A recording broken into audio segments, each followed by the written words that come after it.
Hi guys, Thomas with Mac here today to speak about a very important topic, how to create a Zoom recurring meeting link.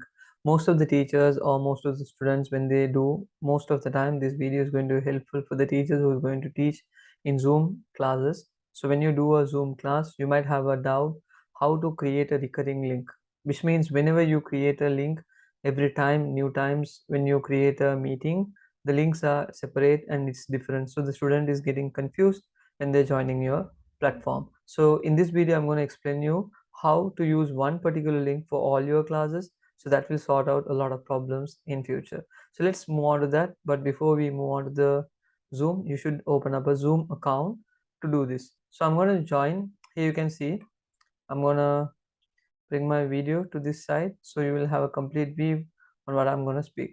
So now I am taking my spotlight to show you how it works. I'm going to sign in, and you need to have your email account and your password typed so you can log into your account first of all.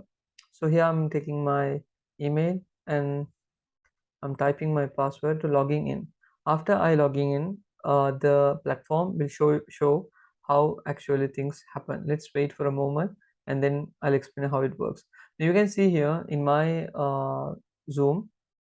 Once you log in, it will take you to this particular profile. You can see Zoom, meetings, webinars, phone. What I want you guys to do, one particular thing, when you guys are setting up your own meeting room, you just need to go towards personal room. You can see here, and then of course you have something called you have this is my institute, so which I'm teaching here.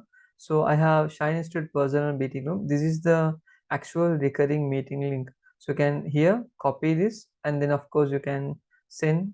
Here you have the button copy meeting invitation, and you can forward it to anyone you actually wanted. So the student can use the same login to join again for every class.